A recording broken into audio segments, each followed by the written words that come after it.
Steve Martin and Michael Caine are competitors in the Riviera's most profitable business, but with very different styles. Do you have any idea what it feels like to take a woman for $20? No, I haven't. I'm afraid it's a little out of my class. Can two con men survive in a town really made for one? Really? We find a woman, set a price, and the first man to extract the correct amount from her wins. Wish me luck. Let the contest begin. If I lose, I'll leave.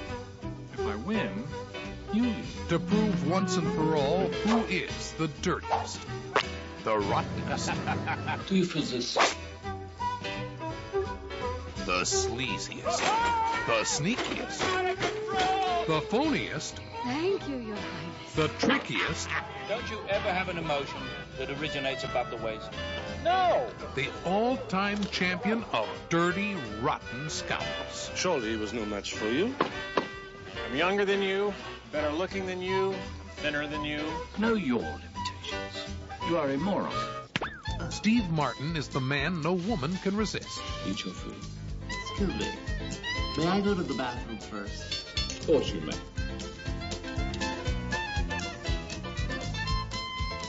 Thank you. And Michael Caine is Lawrence Jameson. Chips O'Toole. Doctor Emil Schaffhausen. and they're both dirty, rotten scoundrels. You want the whole world to know. Dirty, rotten scoundrels. You mustn't turn your back on them for a second. Are we ready? Yeah. All right, go, guys. Welcome to Movie the Podcast. That's right, Movie the Podcast. It is ya boys, and we're here. What happened? Doesn't matter. We're still here. Yeah, we are. And it is the first week of Michael Caine, which will be fun to say for the next 4 weeks.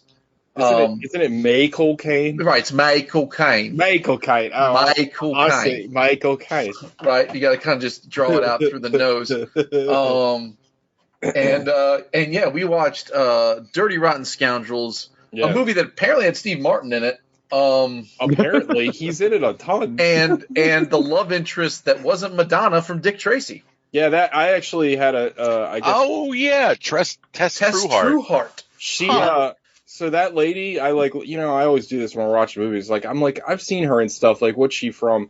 And she died like in 2018. I was like, oh yeah. It was very sad. Yeah, I went down that weird, is this Bernadette Peters? No. Is this Madeline Kahn? No. Like, who is this woman? I know her from those movies. She'd been in a ton of stuff. She was let's talk a bit about how eminently smashable Prime Peters was. Because no, what about the other one? The one from the Madeline Kahn also eminently smashable. The one from the Mel Gibson or Mel Brooks movies. Yeah, the Mel Gibson movies.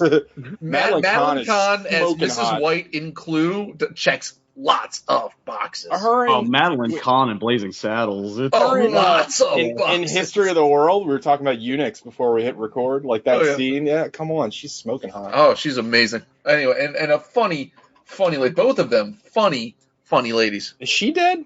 Madeline Kahn is definitely dead. I don't know about Bernadette Peters. Yeah, she died years ago. She died when that second Cosby show was still on. Damn. God bless. Well, she was a gem. She was an absolute treasure. She was great. All right, let's get into what we do. And what'd you all watch this week? Gogs. I watched one thing. One thing? I decided to swim in some deep water and decided to watch K. Stew's Underwater. Excuse me? Wet Alien? Wet Alien. Who the fuck is K. Stew? Kristen Stewart. Oh, that's awful. Try to keep up, TJ. You all knew K. Stew right away? Yeah, that's what the internet calls her. Jesus Christ. So I'm going to say this. I find her insufferable. Oh, she's terrible. I haven't seen her. I'm not going to lie. I didn't think she was bad in this. She wasn't. This movie has thoughts. And it's trying to get them out. Does it have thoughts, though? It does have thoughts. It has underwater space panties, very similar to what Ripley got down into at the end of Alien. I do, as much as I find her a terrible actress, I do find her attractive. I honestly didn't think she was a bad. I swear I'll probably catch a lot of heat for this because, but whatever. I didn't think she was terrible in this. Was it Personal Shopper, Shop Girl? What the fuck is that movie? I never watched it. Yeah, it's called Personal Shopper. What's that one? Is that any good? Yeah, I didn't. She's in that MK Ultra or whatever it's called, Ultra American something like that. Oh, the Mac Landis movie. Yeah, that it's called movie American Ultra. Yeah, it's terrible. I didn't see it. But anyway, what's the one with the vampire? Twilight. Me and Gogs watched that a million years ago. That's the only thing. So, to full disclosure, that's the only thing I've ever seen her in prior to this. And I think those movies are. We were, TJ and I dunked on the first Twilight movie so much that we felt it was like we had to step up and watch it to make sure that we were correct, and we were, which was nice. Recorded somewhere, possibly on the website. I don't know. I remember watching it at Melissa's house, and I would not stop talking about how the physics of the baseball game could not possibly work, and it was just way to talk your way out of fucking I couldn't stop. But it's it doesn't matter how hard they can throw. The bases are still 90 feet apart. You have to adjust the bases for super speed, otherwise the game will never end. Right? Yeah, it just turns into cricket. Anyway, so now, this movie, Underwater, I will say a couple of things. One, for a PG-13 film, a lot gorier than I expected it to be. Well, you can get away with gore in PG-13. You just can't have titties or say the F word. So, it's got her in it. It's got that creep from the Black Swan. Whose name escapes Darren me. Aronofsky? No, the guy who played Vincent Cassel. Vincent Cassel. Yeah, he is a creep. He's a great actor, but he's a fucking creepy looking guy. What else is he in? He's in Irreversible, and he's in Eastern Promises, and he's in Brotherhood of the Wolf. He's been in a ton of movies. You had me at Irreversible. Yeah, he's in Irreversible. It's got T.J. Miller in it. It's got a couple other folks. Speaking of creeps. Yeah, but so here's the premise, and I'm a big it turns out I love underwater movies. I didn't know that. It's I love The Abyss. I love that sort of stuff. I love Alien, obviously. This movie it opens in media res with the fucking they're drilling the Mariana Trench. Marianas Trench. So they're 6 miles down, and it opens with shit just getting crushed under pressure, right? And water pressure, a dude implodes, which was wild to see. Another dude explodes because of rapid, I guess he rose too quick. He got super bends and exploded. The movie, it has sort of a sunshine problem where it's a much more compelling. So here's the problem. It's a monster movie, right? Well, it's Alien. Are you guys going to watch this movie or not? Spoiler alerts for Underwater. Not a chance. Alec? Probably not. Okay. So it opens with this disaster, right? And then they've got to get the plot's pretty simple. The place is gonna completely crush itself. It's like every time it's the end of every C-Lab episode. It's all just gonna just destroy itself. And they've got to get down. They got to wear these fucking suits that look so much better than the original Sin suits. They look like they're all getting strapped in to the shit from StarCraft, and then they've got to walk across the ocean floor to get to someplace, the drilling rig, and maybe they can get some escape pods there and live. It's a much more compelling movie when it's a disaster and they're just fighting against the environment and sort of the inevitable destruction of the place, as opposed to a monster showing up, right? Because the monster, like The Descent. Sort of like The Descent, or what they did with Sunshine, right? Sunshine's a really I like Sunshine. It's a much better movie when Pinbacker's not in it, right? The ending fucking blows. So now you got these weird underwater vampire looking creep things, right? And they kind of have eyes, but why would they have eyes? They're at the bottom of the ocean. There's no light, and they fight them, and then it's sort of half cooks this monster movie in. And some of the shots are really competent. I thought some of the shots are really good. Some are very amateurish. The ending is sort of dumber than hell. So then I'm like, look, if you're going to do this, you either need to embrace the disaster movie and just keep it a disaster movie and maybe tease a monster, or just go whole hog monster, go real big with it, like Leviathan. And then they sort of heard me right at the end. So spoiler alert, they're working their way through. People are dying because of either getting crushed by the pressure of the water, or they've been killed by these monsters. And Kristen Stewart, this last girl, and this other guy have made it to this final rig where they're going to get off of get in some escape pods that can get them to the surface and repressurize them or whatever. They get there, right? And so they've been fighting one or two of these little weird monster things, and they come to they're going to go in the front door, and there's a ton of these monsters hanging from something. And it's like, what the hell is this? They gotta sneak their way through. It's like, it looked like that scene in fucking Braveheart with all the corpses hanging from the ceiling. Like, they're gonna work, like a bunch of bats. And then one freaks out. It tries to eat Kristen Stewart, like devours her whole. She shoots her way out with an underwater flare gun, which I'll get into why I think that's stupider than hell later. But then it looks like the rest of them are going to pounce. And all of a sudden, like, it's like the ceiling pulls back, and you realize it's the arm of something. And the arm of what it is actually Cthulhu. And they have mined into the earth and awoken Cthulhu. Was not expecting that. No. I was not expecting that. So all of these monsters were deep ones, and they have, and there's a little hint of it earlier. Like, they go through like some old locker room where there's like a pentagram drawn and some like that's kind of fun. They should. It is kind of fun. They should have baked that into the trailer because. Yeah, I was like, oh, that's kind of wild. Like, it's like they sort of listened to me. They went all the way with it. Like, it's like, and the scale of it is. Like, you're talking about, like, these things that were, like, 2 or 3 times the size of me were basically, like, hair follicles on this monster. I like that. So, like, and then the Cthulhu model, it doesn't look like classic Cthulhu, but it's it's gross and it's fun and it's gigantic. But then the ending. They name check it as Cthulhu? They don't name check it as Cthulhu. I had to go to Wikipedia and kind of, like, I was like, is that what it really? Because it felt when I saw it, I was like, is that fucking Cthulhu? Is that what they're going for here? They unearthed the sleeping city of Rahel. Yeah, right. Rahel, Relay or whatever. Yeah, so then, I don't know. I can't read normal words, let alone fucking goofball words. So then the ending's dumb, and it ends on a really stupid line, and they basically nuke Cthulhu. It's a much better movie if they unearth Cthulhu and they live with that horror, kind of like the end of Cabin in the Woods. Yeah, that would be a much better ending. Like, they unearth it and then that's it. That's it. Movie. Yeah, right. But then presumably it does that stupid button thing where the company's doing a cover up and then they resume their drilling. So, like, the company is, like, I guess a front of Cthulhu worshippers or something. It's like I'm saying, it's not a good movie, but I liked it a lot more than I thought. I thought it was competently shot. I thought Kristen Stewart was not bad in it. It needed like a couple more rewrites, and then it was basically like The Abyss, but instead of it being a benevolent alien, it's fucking Cthulhu. And that's aliens in The Abyss weren't super benevolent. Remember when they were getting ready to destroy all of humanity?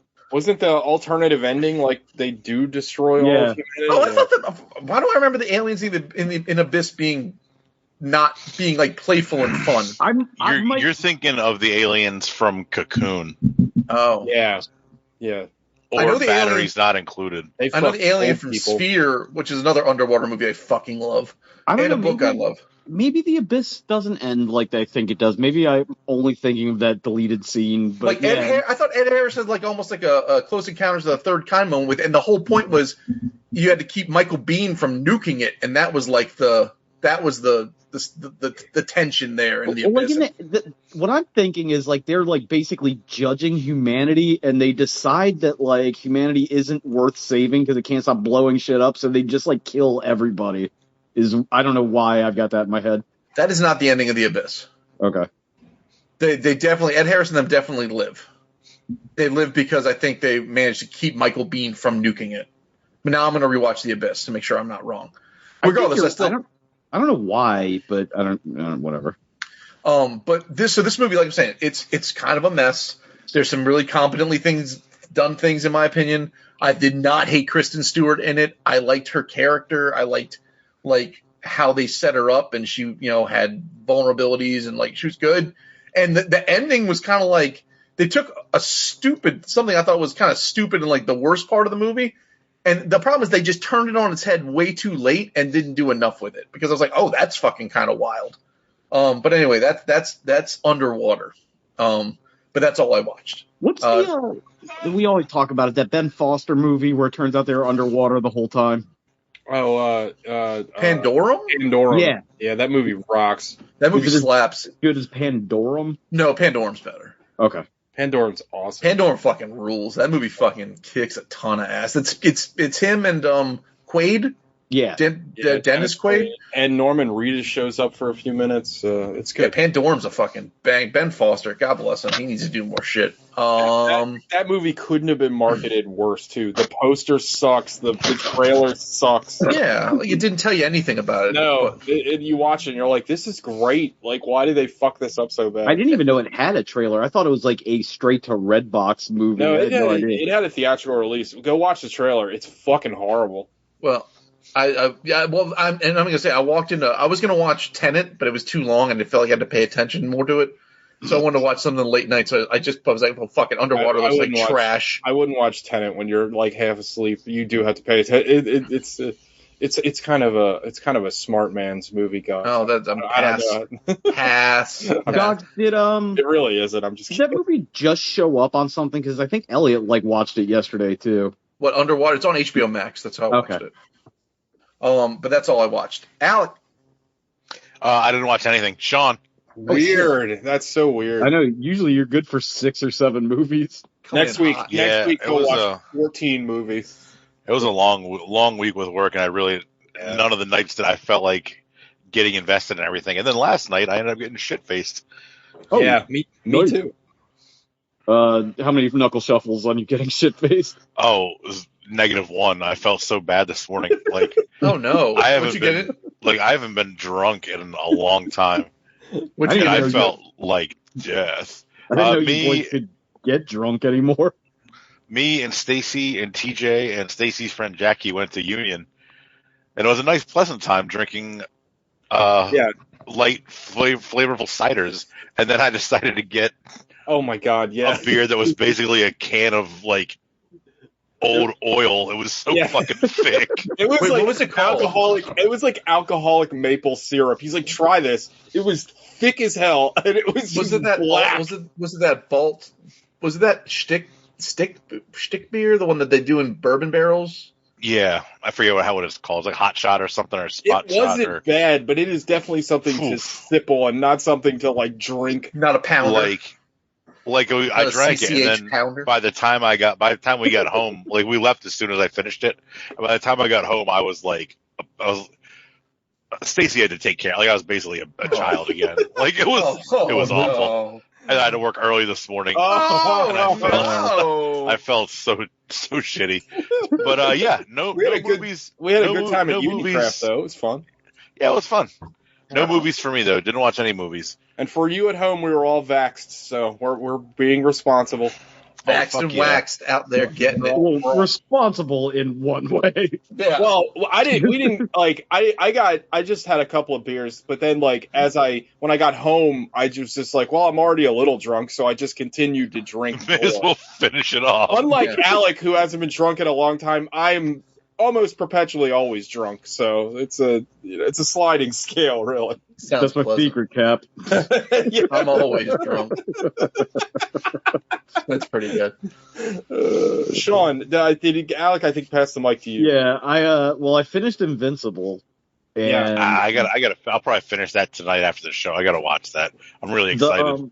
The last 2 episodes are like worth, like if you didn't like the show for some reason, because it does have a couple dry bits, like when they go to college or whatever. But it's all worth it for those last couple episodes, especially the last episode. I gotta watch it. I haven't watched any of it. I still need to watch it. Same. I don't know if I talked about it on the show, but like I like how it uses kind of like the Bruce Timm style animation because it makes the violence so much more fucked up. Yeah, it's really gross. Like for a cartoon, like even for a cartoon, like some of the shit they do on there, I'm just like, ugh.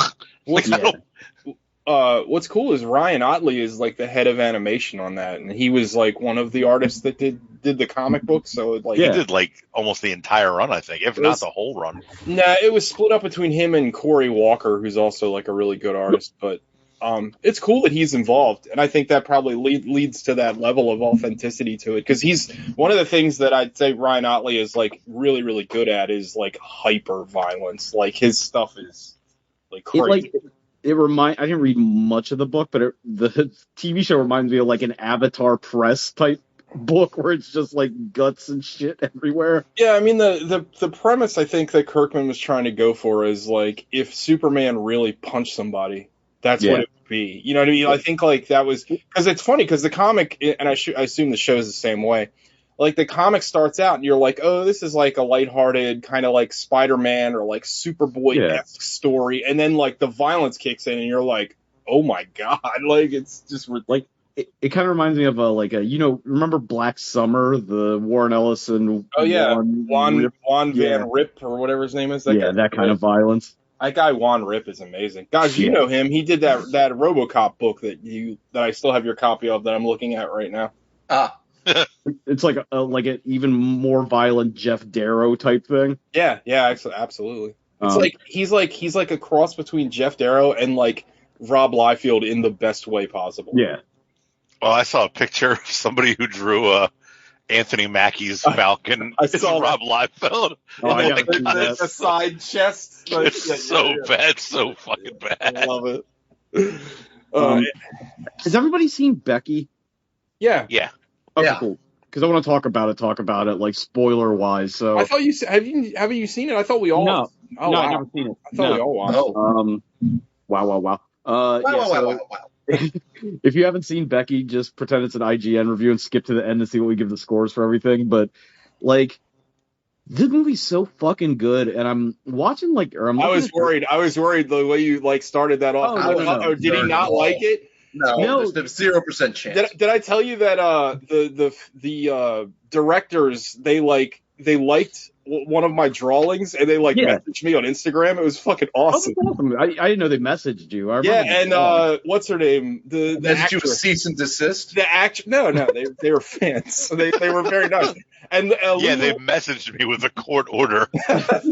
Lulu Wilson also liked my drawing, which I was like, that's fucking awesome. Yeah, I loved it. I thought it was great. It's because I remember TJ was kicking around. This was years ago. Was always kicking around this idea of like if they made a Home Alone movie where the kid was the villain and lured the people in. Yeah, and this is kind of that. It's kind of like Home Alone meets Green Room. Yeah, it's like or like Straw Dogs. Like, there's something about Joel McHale where he's got this Craig Kilborn thing where I just want to punch him to death. Like, and I don't know. Go ahead. Did you like him in this? I liked him in this, and I typically don't like him. I like him in everything. There's just something about his face that I don't like. Oh, something about your face. I just want to punch it. Just give me one of these. How good was, what's his name? King of Queens. I thought How good was Kevin? What is his name? Kevin James. Kevin King of Queens, that's his name. I thought he was really good. The one thing I will say that like I was a little not disappointed, but they didn't really lean into the Nazi shit as much as you would think they would, especially with like the fiance and the son. Yeah, I agree. But I do like the idea of the kid being like way more dangerous and unstable, like because that kid looks fucked up from the minute from like Jump Street. You know what I mean? She's like a little X-23 sitting in the fucking SUV with him. Yeah. Dude, that movie fucking slaps. Like, I'm really shocked people didn't like it. I don't know if they didn't get it, and also is it widely not liked? I thought it was. I think it's like it seems to be split down the middle.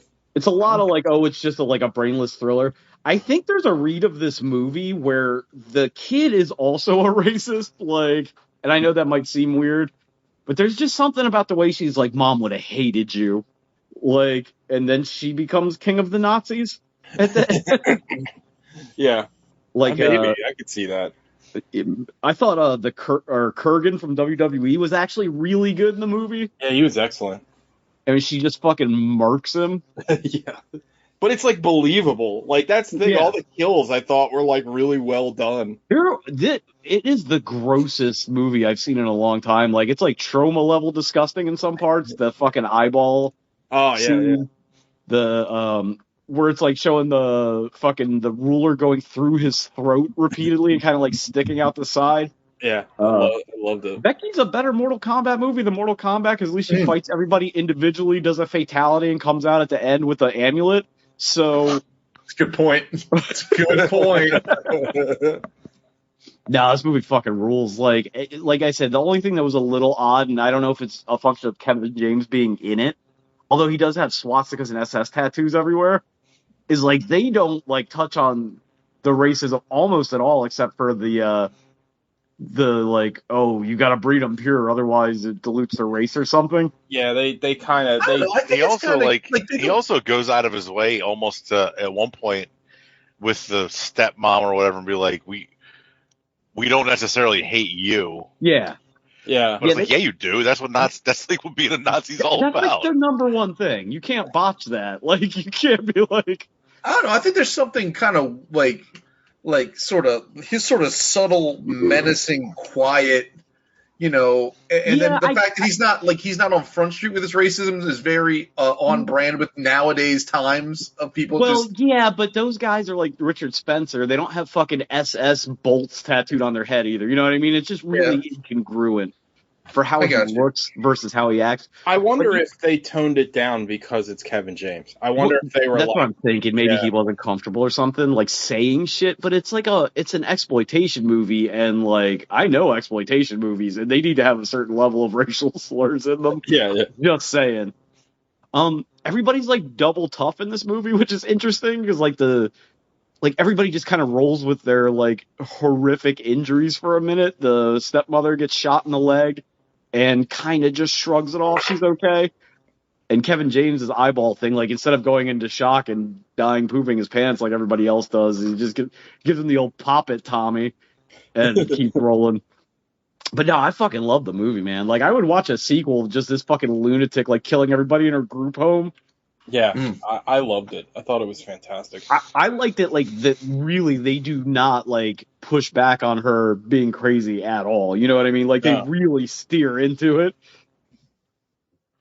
And she's got those fucking manga eyes, which helps for what they're doing. Yeah. But no, I can't recommend it enough. I thought it was fantastic. It would have made my list last year had I seen it. Yeah, good stuff. I do love watching Nazis get butchered. So, like, Green Room, like... It's hard to not enjoy that. It's hard to not enjoy it. Yeah. The not see party.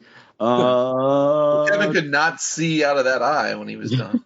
Womp womp. A solid beard on that guy, though. By the way, like, an excellent beard. I liked him playing a serious role. I thought he did very well.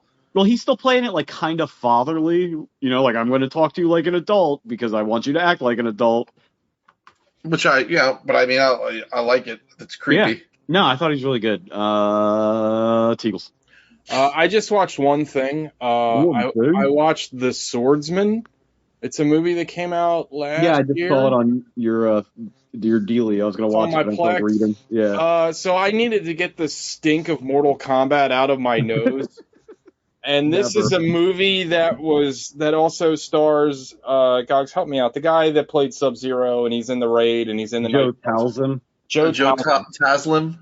So Joe Taslim is the villain in this movie. And first of all, I shout out to this guy because this guy, Joe Taslim, can speak English. He speaks Indonesian. He's Indonesian. This is a Korean film, isn't it? Yeah, that's what I'm getting at. So I believe they speak Indonesian in Indonesia. Yeah, I don't know what the language is called, but that sounds good. So he speaks fluent Korean. Like he speaks like he's in this movie, and he also speaks fluent Korean. Like this guy is something else. He plays the villain in this movie. And he's handsome. He's very handsome. He's also a legit fighter. According to his IMDb biography, he's won several gold medals. Yeah, he's a judo national guy. Championships for judo. Yeah, he's legit. Anyway, The Swordsman is a very interesting movie because it's very rough around the edges. Like, I didn't look up what this director had done before this movie, but there's some like weird cuts and like there's some stuff that's just kind of like wonky and like, but the fight choreography is so well done and the action set pieces are so well put together, you don't even think about it. Like, you can tell the director really had no interest in the story parts of this movie, and he just wanted to get to like the slashy bits. But it's funny because the movie reminded me so much of the video game Ghost of Tsushima because it's kind of the same plot. It's about this warrior that has allegiance to this king, and then he's cast out because a new king takes over, and then there's an invading army, and the invading army ends up like kind of fucking over this other king. So then there's just like chaos, and then this fucking lone swordsman has to go through and just slaughter everybody. So it's like Roger Stone. Yeah, exactly. What? Roger Stone? I guess I can kind of see, I can kind of connect where you're going with that. I loved this movie. There are so many creative, like, fighting moments. Like, there's so many interesting little bits that they do inside the choreography. Everything is, like, really fast. Like, it's like Raid fast. But, like, imagine the Raid or like the Knights Comes for Us, but like all period piece sword fighting. So like it's just I don't know, like regular like hand to hand martial arts is impressive in that fighting stuff, and maybe like stabbing people obviously is very impressive like in those two movies. But this is like flat out like sword fighting, and it's even more impressive somehow. Like, well, apparently they when they were shooting Mortal Kombat, they had to get him to slow down. Like they literally had to be like, that makes sense. Yeah. I'm not surprised. The lead actor in this, who I don't know his name, he's very good. Like, so he's this like dejected warrior. He lives out in the woods with his daughter, basically because he's been like ostracized, or he's an outcast to this new king or whatever. But he's also like, he suffered this like injury to his eye in like this last battle before he got like kicked out of society. So he's like slowly going blind. So that's like a whole thing too, where he's kind of like Daredevil, where he has to like kind of listen to where the sword's coming. And like he does these like subtle things where like he's not looking in the direction he slashes. And it's like, they don't draw attention to it, which I think it was an American movie. They would be like the camera would be like right in his eyes the whole time. But it like Sean and we've all talked about a bunch, like good martial arts directors backs up and lets the scene kind of play out so you can see what is going on. And this movie does that in spades. It's so cool. Like when he does anything. Also, he like the first half of the movie, he's like kind of a pacifist because again, he does it. He's just living with his daughter. He doesn't want to start trouble. It's classic action movie shit. Yeah. Like he's pulled into it, but he's walking around with this like wooden stick, and you assume because he's like basically blind, he uses it to kind of get around. But then when the shit hits the fan, he like pulls his sword out of the wooden stick, and it's like, oh fuck, like this guy is gonna fucking murder everybody, and it rocks. His sword has this like cut at the tip of it. And at one point, he, like, pivots the guy's sword, breaks it, and it goes into this dude's throat. Oh, my God. It's I was like, it was one of the movies, it's like I was talking about with Kick-Ass. This is a movie I wish I could have watched with Gogs. Because I just wanted to hear him go, ooh, ooh. It was awesome. There's so many moments in this movie that are just fucking cool. Like, excuse me for being, like, incredibly ignorant, but is sword fighting a Korean thing, like, at all? Well, this is I think all Asian countries have like some sort of like anything with martial arts has like a sword or weapon component. Well, this is supposedly based. I know nothing of Korean like history, but this is based on a true story apparently. Okay. Like it starts out in saying it is. So, but it's excellent. I highly recommend it. It definitely has, like I said, it's got a little rust around the edges. Like there's definitely some cuts where you're like, what the fuck was that? Like, but like honestly, like by the time you get through all the awesome fight scenes, it's just like I don't care. Yeah. Like I don't give a shit like about any of that stuff because the fighting is so cool. Like there's a part where like these guys like they're trying to storm to the bad guys like base. And they think they're getting in like a 1-to-1 like sword fighting thing, and they just bring out a bunch of guns and just slaughter them. It's just like, oh fuck. And then the hero proceeds to like literally do like a fucking Gears of War where he's just killing guys, like rolling them over so they're like human shields as he like rolls over them and stabs them in the face. It's fucking awesome. Like I fucking loved it. It's a big recommend for me. I fucking loved it. I can't say enough good things about it. And it's funny to watch something like that where it's like you probably could have hired this director for like $50 to make Mortal Kombat, and he would have made something like creative and interesting and violent. but you made Mortal Kombat, which is none of those things. Who directed Mortal Kombat? I don't know. A fucking. It was his only. It was his only direct. It was his only directorial. Yeah, the guy's name was Simon McQuaid. Like, he's made like a short movie and possibly music videos. Yeah, well, he sucks. He shouldn't. Like, he should never make another movie again. It was so fucking bad. It was god awful. And also, he's the one that was like, maybe we should have introduced a new character because Mortal Kombat the game introduces new characters all the time. I'm still mad about that fucking Mortal Kombat movie.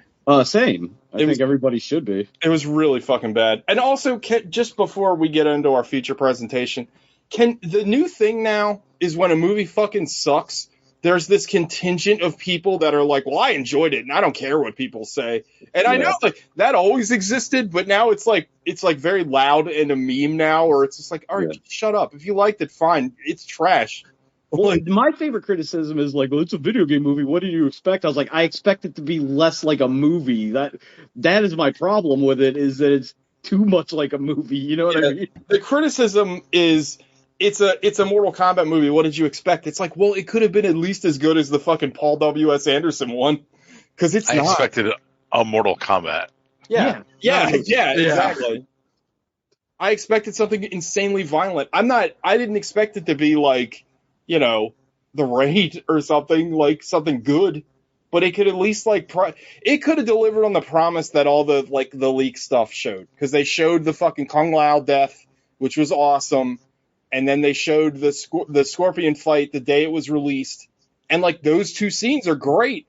They didn't deliver on that promise. It was all just bullshit. Like, it was like those two scenes are cool, and then the rest of the movie it sucks. Anyway, use your uppercut. It's like, I can't, bitch. I'm in double underhooks. Yeah, right. You didn't like the sweet kick spamming. Also, Cole is an MMA fighter that fights like every other day for like $200. He was the worst.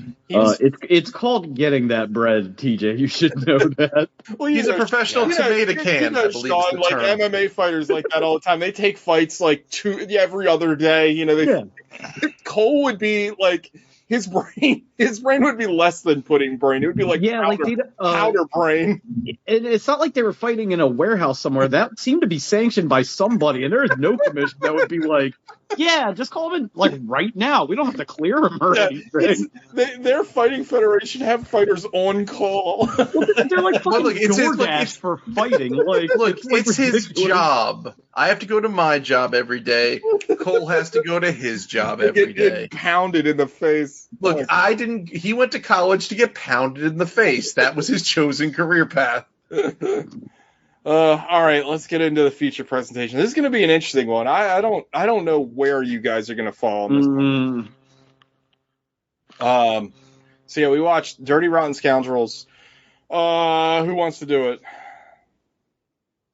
Honestly, this is going to be a short synopsis because crickets. It kind of just happens and then it's over. It's kind of the same bit for an hour and a half, and then before you do this, the synopsis, whoever is godly enough to do it, is doing it. I'll do it. It's just the problem is like, and I guess like not to bury the lead. It's like every other comedy from this time. It's just like kind of there, like at least for me. It's like, they got a Michael Caine that everybody loved and an up-and-coming Steve Martin, and just kind of put him in a situation. Yeah. And we're like... It's a half-cooked bit. Yeah, and half of it seems like with Steve Martin, they were like, just riff. Just he definitely was riffing. Yeah, just go ahead. Those are the only good parts. Yeah. But, like, he's not, like... Well, all right, let's get into it. So, I did want to see where this landed in his like movie, like where did this, like what was this before? Was this? Yeah, I'm dying of brain stuff. Was this before Three Amigos? Was this before? Where is this line? I don't know. You just start talking and I'll tell you. Okie dokie. So in a few minutes. Movie opens on hands. There's a lot of hands in this movie, and gems that are being passed off back and forth between some woman and some gentleman with an English accent that needs to liberate his country, which is not England, and I don't know if his country is ever really determined. Yeah, like what country does she assume he's from? I think at some point they name check it, like the corrupt police chief says, "I am the so and so of Whattenstan, and that's the Prince of Gatterberg." Stan. So that's Steve Austin's country, by the way. What? So now, so then you meet Michael Caine, and his brand of tomfoolery. It's pronounced my cocaine. My cocaine. My cocaine. Why do we fall down? So now he get the door, Alfred. He's scamming rich ladies that hang out on the Riviera, which isn't a river, it's a coast. Hot fact, I figured that out over the course of this movie. You figured it out? Yeah, by using the internet. Oh, okay. That you didn't know that? I didn't. I literally thought that the Riviera. Gogs, what a fucking idiot. Am I? I didn't know it either. Okay. I thought I actually never thought about it at all. I assumed it was like a big, nice, long ass river that people like to hang out on. I didn't realize you guys that nice long ass river. You guys never obviously you guys never watched any Max Hardcore. All his stuff was filmed on the French Riviera. Yeah, shout out to Max Hardcore, who's in jail. It's clearly a coast. Well, they should have called it like the French Oceania, like next time. Just do better. That guy is rotting in prison. Well, yeah, he was a real piece of shit. Oh yeah. Yep, but he had a dream. So now we cut. It's a lot of Michael Caine, like scamming older ladies out of their jewels so that he can fund some sort of covert resistance mission to overthrow who knows what, but everyone buys into it because he's very charming.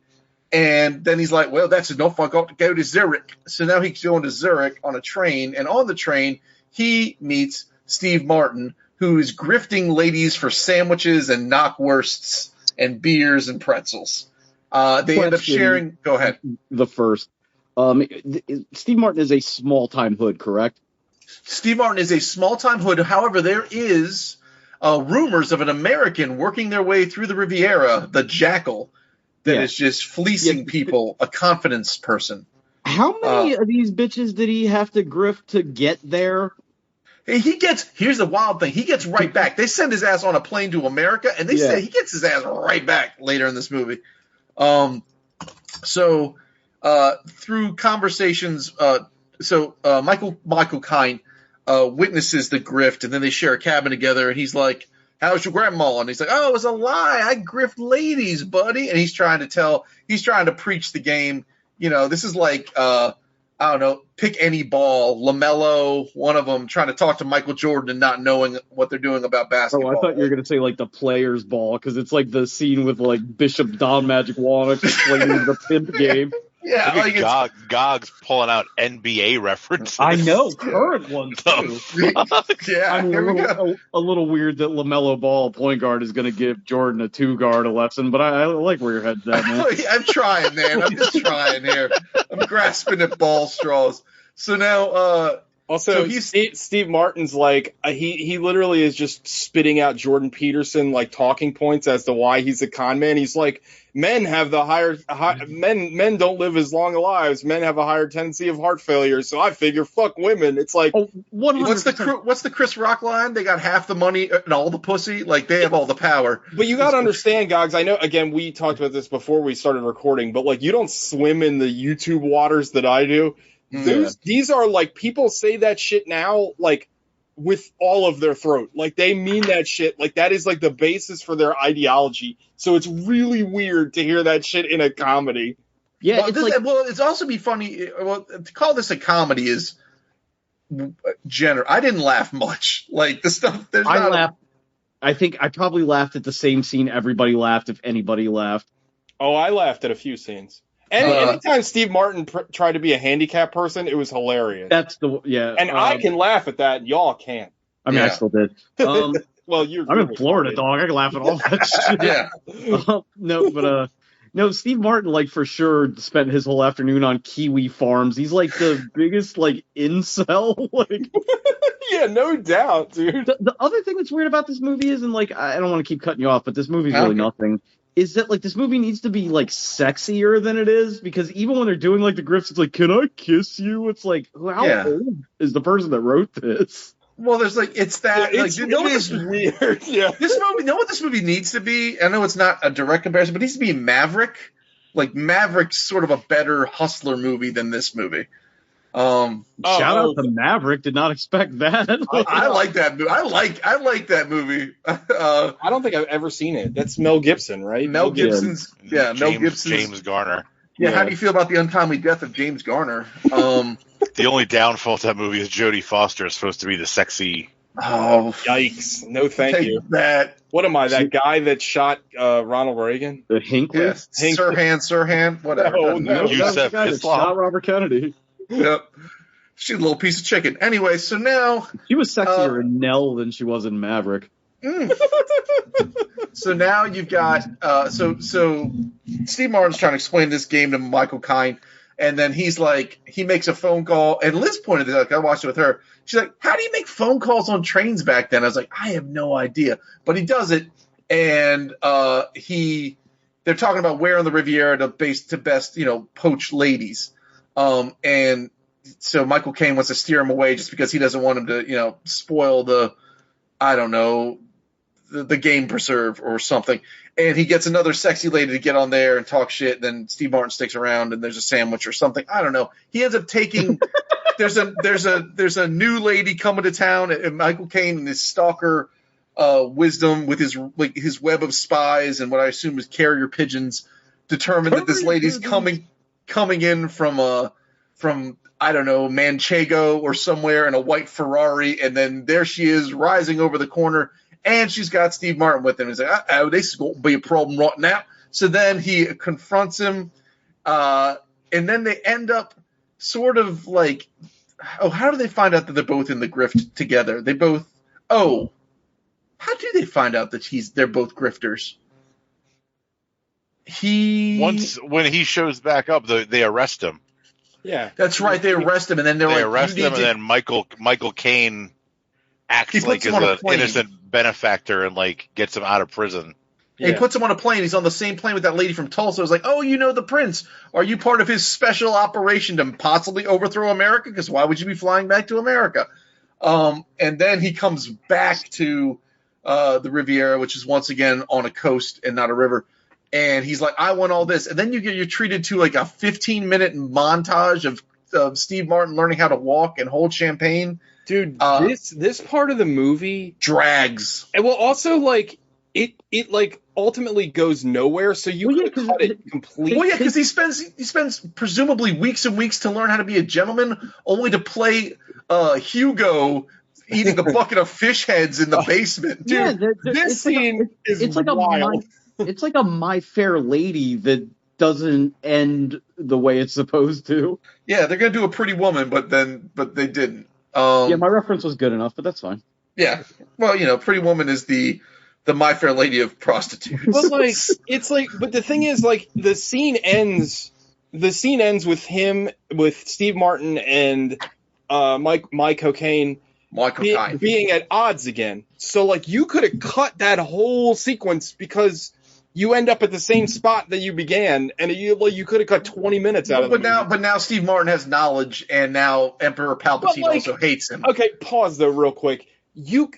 Steve Martin was already a con man, so like you could have just skipped it because you can assume that he already knows how to be a con man. Right. Oh, and then you end up meeting the Soap Queen, who's played by Tess Trueheart, and like then it almost like is set up that Steve Martin should have been like a pickpocket or something, you know what I mean? Yeah. Tries to steal Michael Caine's wallet, and then he learns, this is a better grift. Yeah, that's not a bad idea. And then, so you meet Tess Trueheart, and then it turns into Chris Pine and Tom Hardy's Spy versus Spy. And then the movie just continues to happen in spite of itself. At some point, you find out that the reason Michael Caine is Jordan Peterson is because he needs to save the arts. Like, he needs to have a wine collection like I collect pops. They will never be opened. They will never be sold. They are just here to exist. There was a great line where he saved a statue. He's like, look, you've got wine that you're never going to drink. You've got a garden that looks like a mowing nightmare. That statue was a topless lady, so I grant you that. Like, there's like that made me smile. Because me and Steve Martin both rate situations on titty. And so then they decide that, okay, we're both going to grift this lady for $50,000. How do you get there? And then it becomes sort of a Mrs. Doubtfire-esque. Everyone's pretending to be someone else. Like, you know, you got Steve Martin's pretending to be a war vet, or a Navy. He's only like a seaman second class. Like, he's only got 2 chevrons, yet he's in like full like regalia, and he can't walk because his fiance banged somebody on a dancing show. And the part where he's screaming, "They're dancing!" That shit was funny. Honestly, like, I laughed at like all of the Steve Martin overacting. There's something about it that the part where he's playing he's just like either the mentally retarded brother in the basement, and they're like, "What did you do when the uncle came over?" And he breaks out the glove with the lube. Yeah, and it's like, where was this? That was way out of left field. When he plays the like retarded basement child or whatever, he asks if he can go to the bathroom. He just presumably pisses or shits himself at the table. Like, that's funny. But he's also sitting there with an eye patch and a trident, and you find out that he's got the eye patch because they cork his forks, and he must have jammed himself in the eye with a fork. I mean, there's some weird, like, that's a weird beat for like Michael Caine's character to take, right? Like, to say, "Oh, I've got a crazy little brother that I need to like." It's a different grift for him. But he seemed to have all of the accoutrement. Like, he had a crazy person basement house with a tire swing just waiting. Anyway, so now it's back and forth with Tess Trueheart. And Michael Caine gets to take his German accent out for a walk. And Steve Martin can't walk. They party with sailors, and they had a hand glued to it. And you find out that Tess Trueheart, she's not the soap. They think she's the soap queen, meaning she's like either a soap heiress or she's part of some sort of large Suds consortium from America. She owns the Mr. Sparkle company. Yeah, she banishes dirt to the land of winds and ghosts. Unilever. Yeah, but then you find out she just won a contest, and she's leveraging everything she can to get the $50,000 to Steve Martin so that he can get his not operation to get his legs work, so he can get yelled at by a German man, which sounds fetishy in its own right. And then like Michael Caine, the movie sets stuff to like, oh, Michael Caine's the good guy and Steve Martin's really the scumbag, and then maybe this is when we're finally gonna have a good guy bad guy scenario, and then it all plays out that I've never seen this movie before. It was like painfully obvious. Like, I kind of like from the moment she walked into the scene, I was like, is she also a scammer? And then you find out she was, and then at the very end, she brings a bunch of Greek people to possibly buy Australia from Michael Caine, and then the movie ends. Yeah, honestly, though, I have to say this, and I thought about, like I do most things, I thought about Gogs, because she actually was at her most attractive with her really trashy haircut. Yeah. And, like, her weird accent. I was like, she's kind of cute now. Like, that did it for me a lot. Of course it did. That was the part where I was like, that got you? Oh, yeah. I got a couple of them. Susie said something. Oh, yeah. Yeah, no. That was... this movie is something else. Bring back shoulder pads. This movie has no right to be... almost, what is it? It's over 2 hours long. It's way longer than it needs to be. It's an hour and like 50 minutes. So it's almost 2 hours. It seems long. Like, what was the pitch meeting for this? Tedious. There wasn't a pitch meeting. It was probably just like, hey, we got Michael Caine and Stephen Martin. Stephen Martin. Let's just remake some French Stephen Martin. Stephen Martin. Let's just remake some French movie or whatever. Like, I'm sure it probably is, because it has like that. This movie feels really European, like some old school, like fucking based on a play from Italy or some bullshit. There's a really funny line. I mean, it's not funny. It's just I don't know. A lot of times when we watch these older movies, I think of things in like, our 2020 purview. And there's a line where it's like Steve Martin's like he got arrested and he got arrested because he was cheating, like somebody's husband like called about the wife that was cheating on him, and Steve Martin's like, "You're French, you should understand adultery," and he's like, but sir, adultery is French, but getting caught is American. It's just like, what is this? So this movie is after, in Steve Martin's career, this is after Three Amigos. This is after All of Me, which is another movie I like. This is after The Jerk. I just pulled this up. What a string of kind of bangers. Yeah. So he, in the course of, this is like, I don't know, starting in 1979, we'll go for 11 years. The Muppet Movie, The Jerk, Pennies from Heaven, The Man with Two Brains, All of Me, Three Amigos, Little Shop of Horrors, Roxanne, Plane, Trains, Automobiles, Dirty Rotten Scoundrels, Parenthood, My Blue Heaven, which is, I haven't seen that movie My Blue Heaven's great. I fucking loved that movie when I was younger. Apparently, a lot of people say that it's, well, I guess it kind of is technically a sequel to Goodfellas. Because it's, is it really? It's loosely based on Henry Hill's what he does after he's in witness protection. Yeah. I never saw L.A. Story. Is that any good? Because that was also L.A. Story is really good. It's like a Woody Allen movie without the fucking pedophile undertones. So Sean was partially correct. It is a remake, but not of a French film. It's a remake of a 1964 movie called Bedtime Story. Ugh. It stars Marlon Brando, Shirley Jones. So it's an American movie, but yeah, it is a remake. So Sean was right about that. Do you guys remember? That's very astute. Oh, Bowfinger's one of my favorite movies. I fucking love that movie. I haven't seen that I need to watch that again. I haven't seen that in so long. I remember loving it.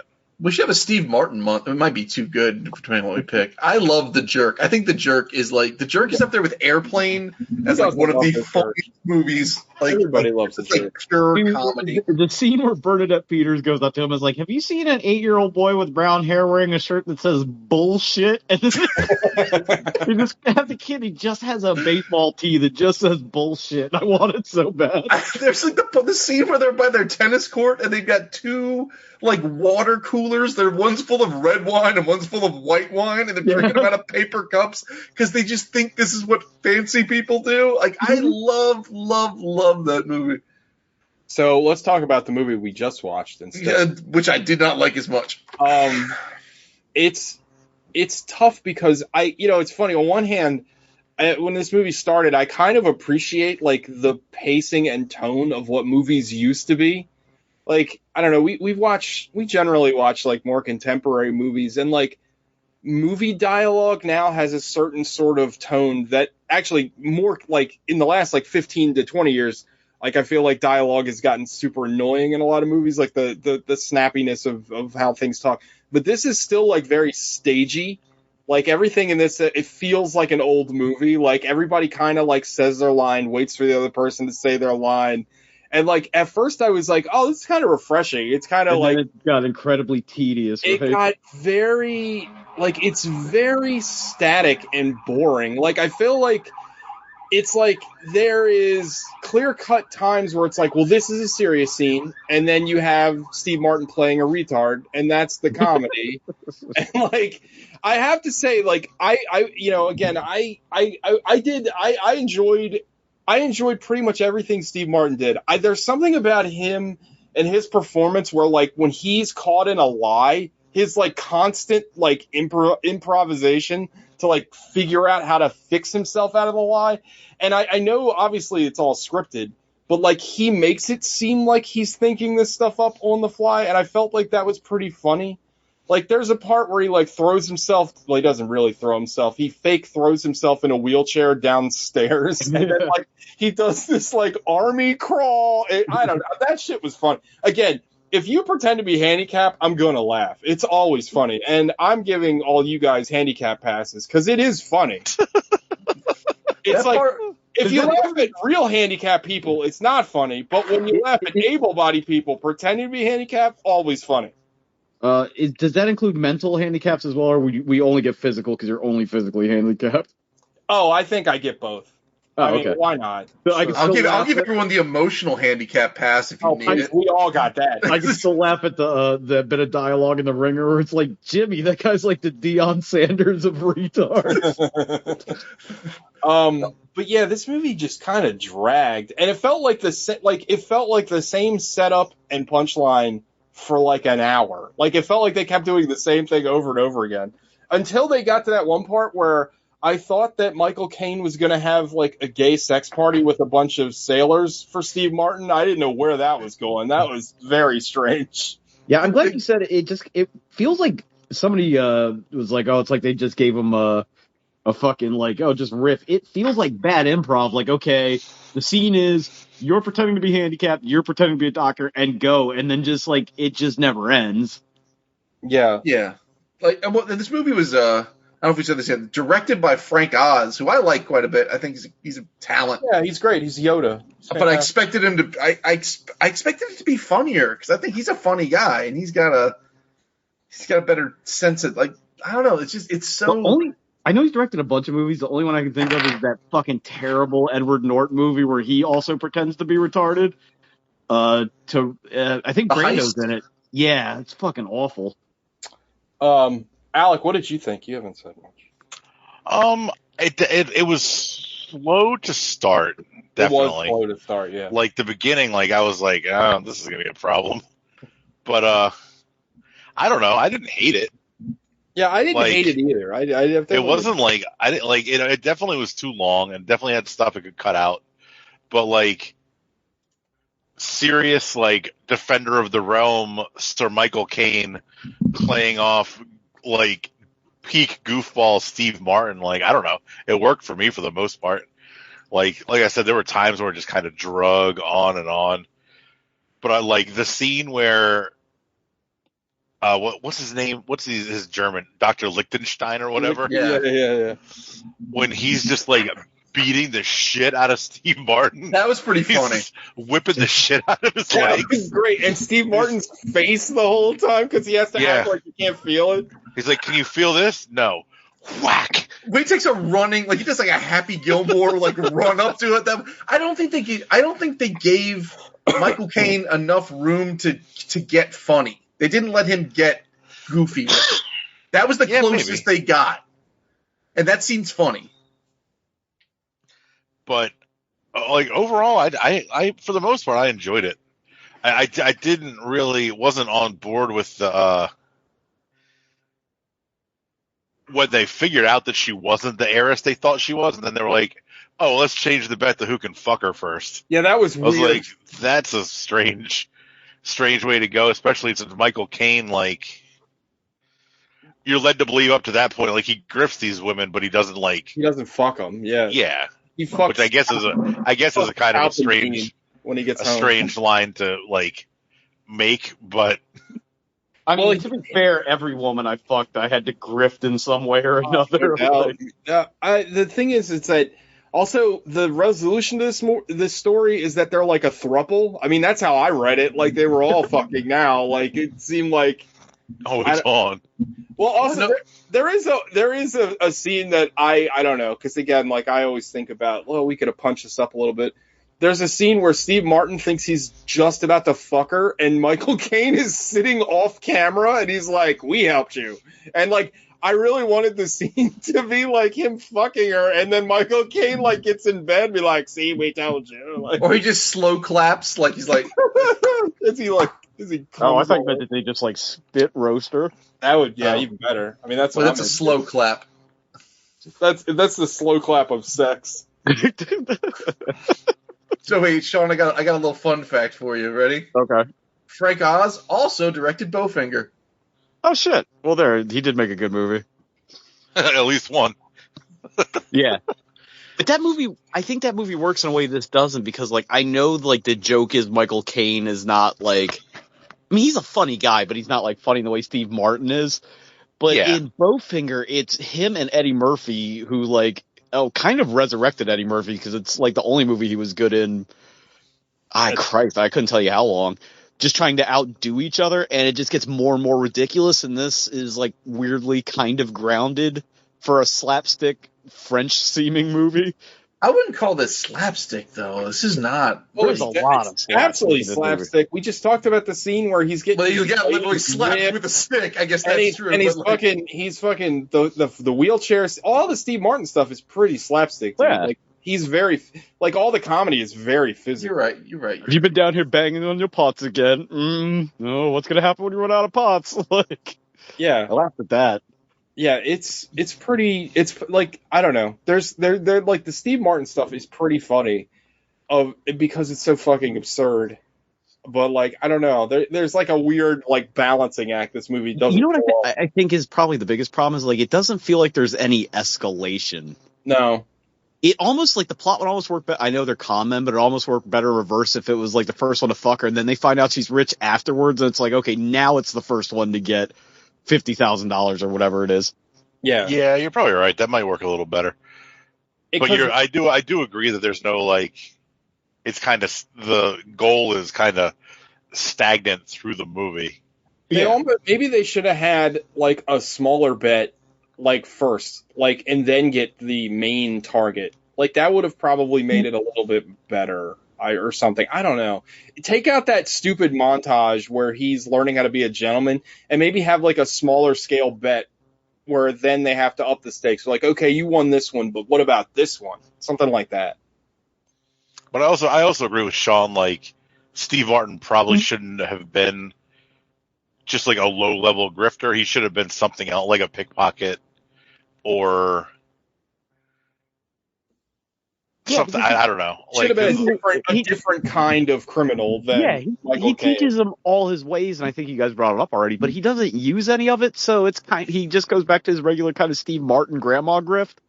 So, like, what was the point? Yeah. Yeah, I agree. Anything else before we get into Five Knuckle Shuffles?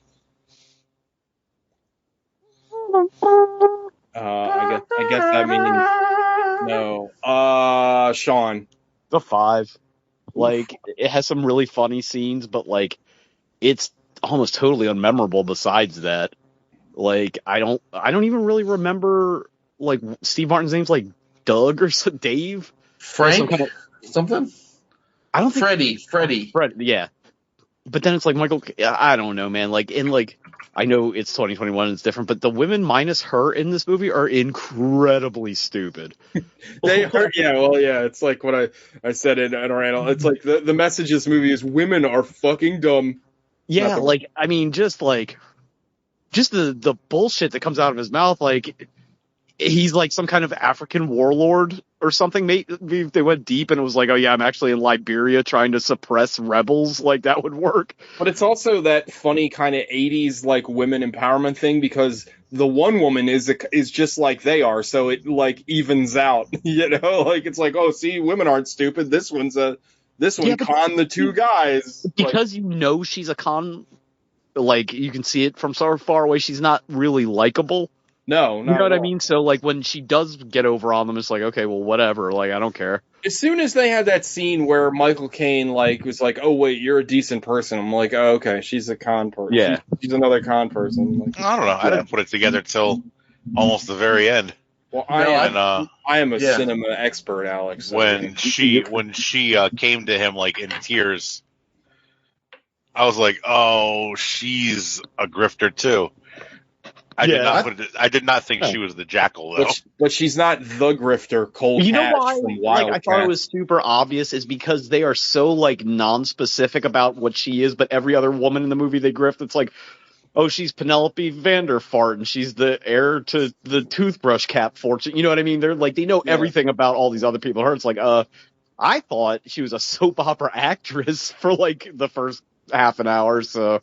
I don't know. I mean, Soap Queen. I get that. Yeah.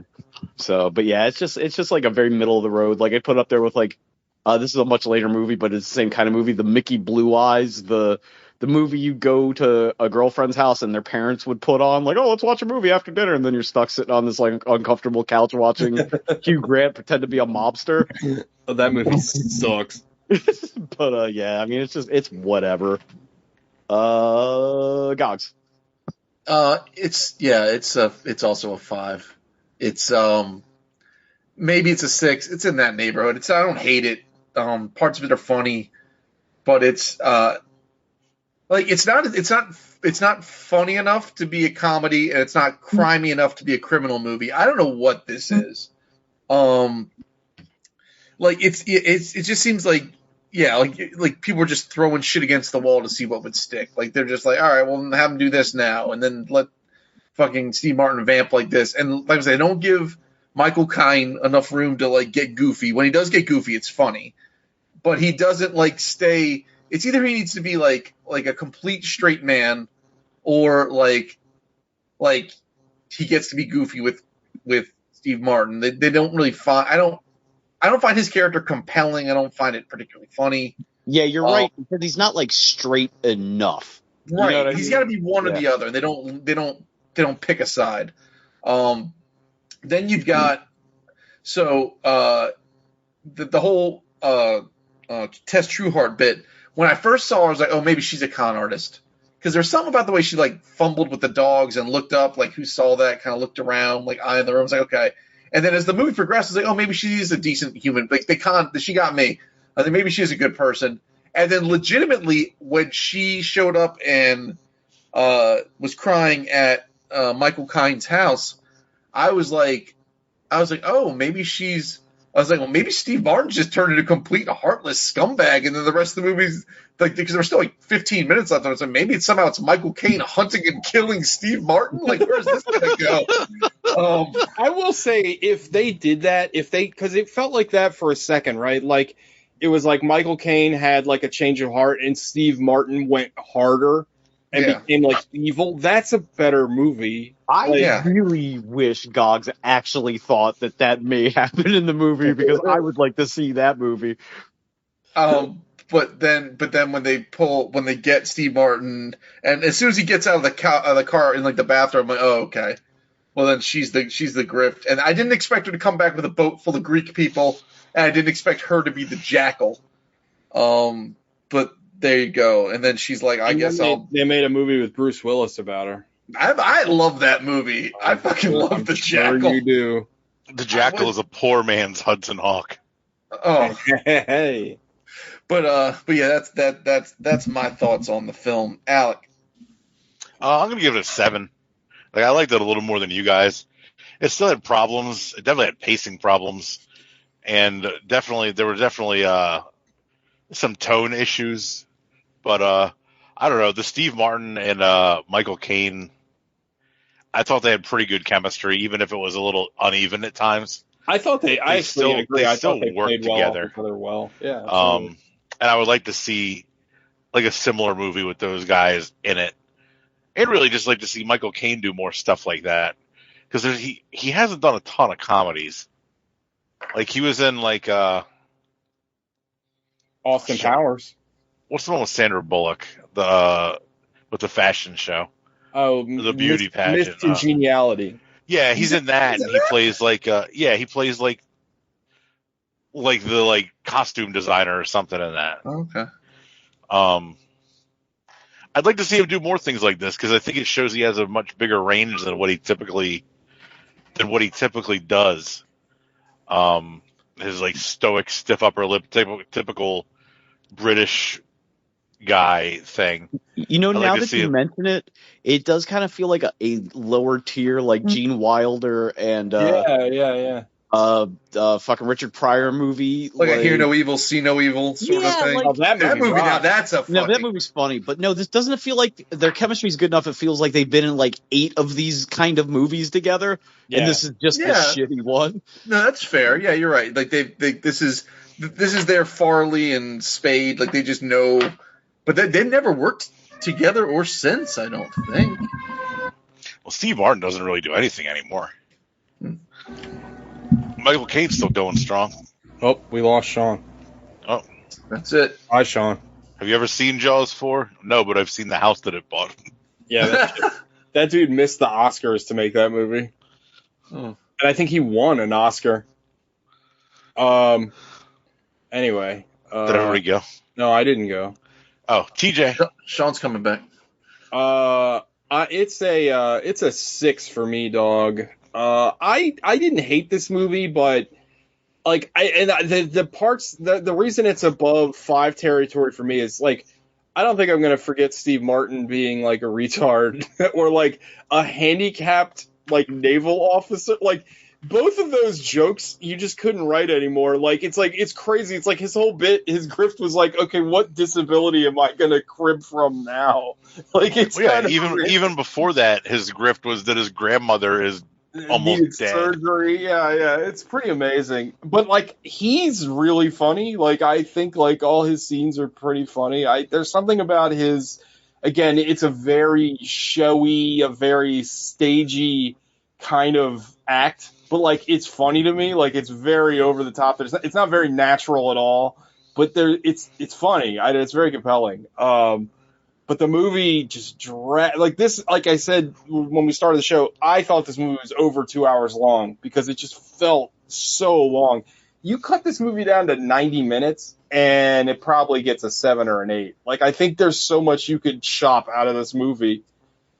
Because again, a lot of the scenes just repeat the same thing. Like you don't really gain a lot of information scene to scene in this movie.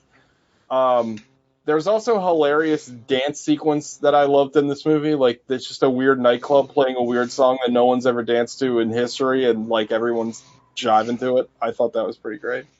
But yeah, it's a 6 for me, dog. I didn't hate it. It's not great. It's a 6 for me. So who gets next week's pick? Sean, you're picking Jaws 4, right? Right. I have a pick on deck. You're echoing again. What'd you do? Now you're echoing. I think you're coming through. We're all coming through Sean's stuff. Fucking Sean. What the fuck did I do? I'm just sitting here. I don't know. It's echoing. I'm not going to say anything. See? Is it still doing it? Yeah. Oh, I don't know. Anyway. It's going to annoy me. I vote that Sean gets his pick because I want to watch Jaws 4. Unless shark gonna keep me down. Is that okay with everybody else? Fine by me. Yeah, that's fine. I don't care. And that is Jaws: The Revenge. Is that the name of the fourth one? Yeah, it's Jaws, Jaws 2, so. Jaws 3D, and Jaws: The Revenge. So we may have a special guest on the show for that. Is it Anthony? Yeah, it's Anthony. So. All right, that's the show, everybody. Because I'm echoing like crazy. It's driving me nuts.